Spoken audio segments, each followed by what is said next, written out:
Welcome everyone. This is the day two of our live sessions. Okay, you're welcome on board. And today this of course these live sessions are usually very short, within 20 minutes and we are done. And today I'm still going to be explaining better everything that like you need to deal with internally as the kind of person who you're already doing so much, you're already doing so well, you're already closing the deals that you want to, you're already making the money that you want to, but you are still making mistakes. Okay? You're still making mistakes. Though these mistakes are not obvious, they're not obvious anymore, but you still make small mistakes that cost you real money. And let me explain what I mean. It's not that you are lazy, it's not that you're confused. It's not that you are inexperienced. Sorry. You're actually doing well. You're actually doing really well. But some of your decisions are being influenced. They are still being influenced by pressure, by excitement, by urgency. And those moments are expensive.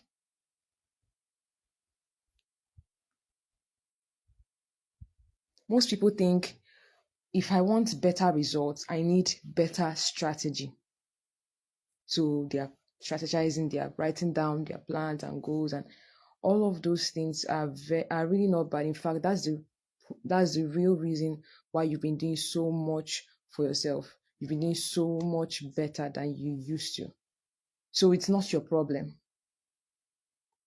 You don't need better strategy. That's not your problem. You already know what to do. The real issue is you don't always make decisions from a clean state. The real issue is you don't always make decisions from a clean state. What does that mean? Sometimes you decide too fast. You ignore something small that feels off. You agree just to move things forward, not because it's right, but because of how you feel in that moment.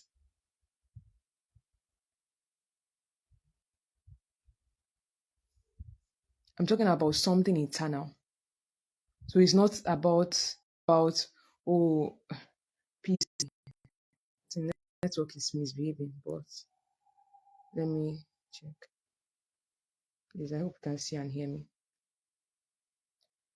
For example, in negotiations, you speak too early, you reveal your intent before leverage is clear, you rush because you don't want to miss the opportunity. Maybe if you are trying to close a deal, you're trying to close it, there is this pressure that you feel to close deals.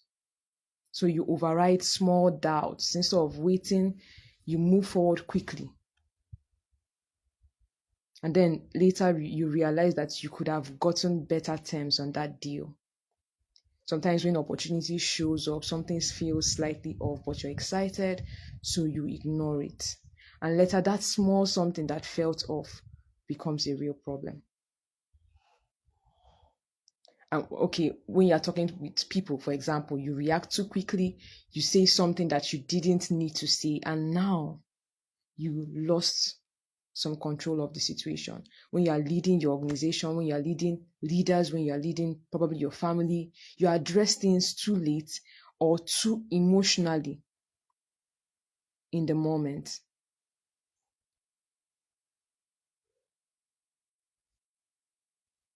I'm giving examples so if you're listening to this, you know I'm talking to you. You act to relieve pressure. You don't act because it's the right time to act, but you act to relieve pressure. Okay, so the problem in this case is that it's not that you are making wrong decisions, but the problem is that you are making those decisions in the wrong internal state. I want that to sink. It's not that you are making wrong decisions. Because if you are making wrong decisions, you will not have gotten this far. You will not be making as much money as you are now. But you are making so much money. So that's proof that there is something you are doing right. But you know you can make much more. You know that it's costing you. You can, even the ones you are making, there is a way to keep it. You need to keep it. And so, the problem, and it's a situation to be very careful about, because these mistakes, they are not very obvious. They are not obvious. They are just subtle mistakes. Nothing really crashes, nothing really spoils. But you are losing small amounts of money, small amounts of power, small amounts of position. And it's costing you. So that is why this is very important. That is why I'm still talking about emotional mastery. That is why this is very important. Emotional mastery is not being calm all the time or having no emotions, because that is very unrealistic. Of course, you would have emotions. And of course, you won't be obviously calm every single time. But what emotional mastery actually means is very simple. It's not letting your emotions decide for you.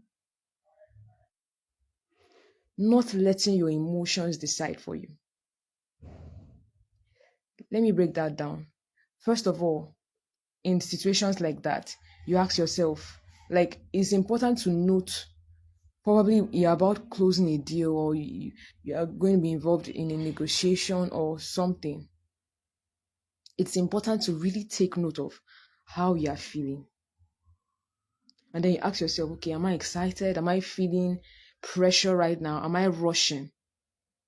The awareness alone, being aware of how you feel internally, changes your decisions. Being aware of how you feel internally, it gives you that leverage. Second, now you've taken note of how you are feeling on the inside. Probably you feel like you're rushing, or maybe you're feeling a little bit pressure in the moment of making that decision, in the moment of leading, or in the moment of negotiating.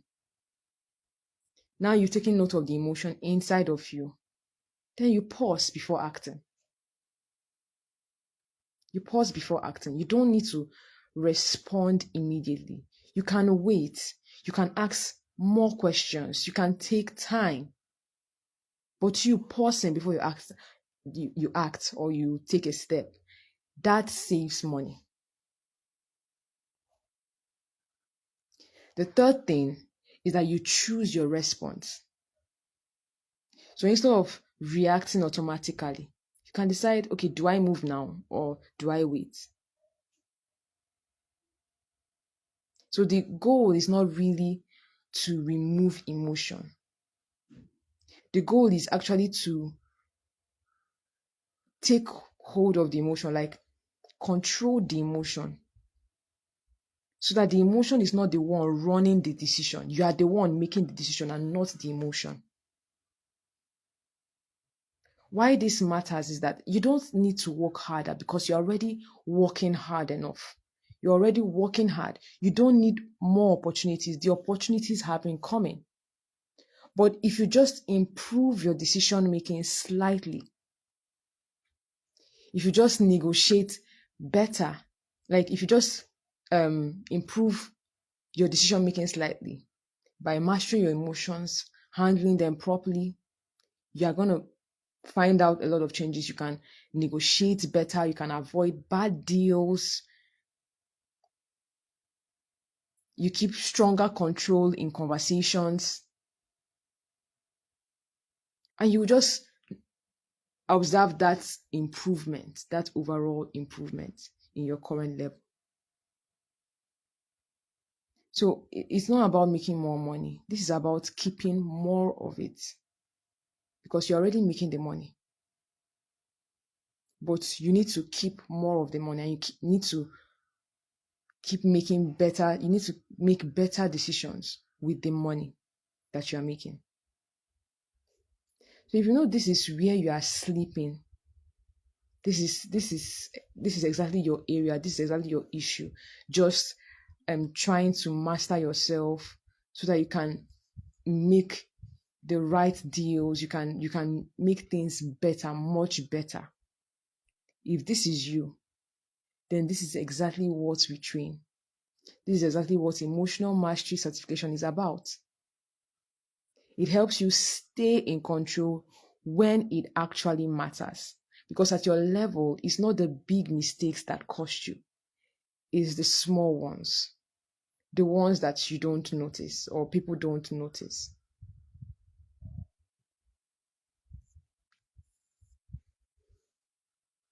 So, if this is you, reach out to me in the DM and I'll be waiting. I'll be waiting to give you more information on how we can go about it and how we can help you move forward. Thank you and goodbye.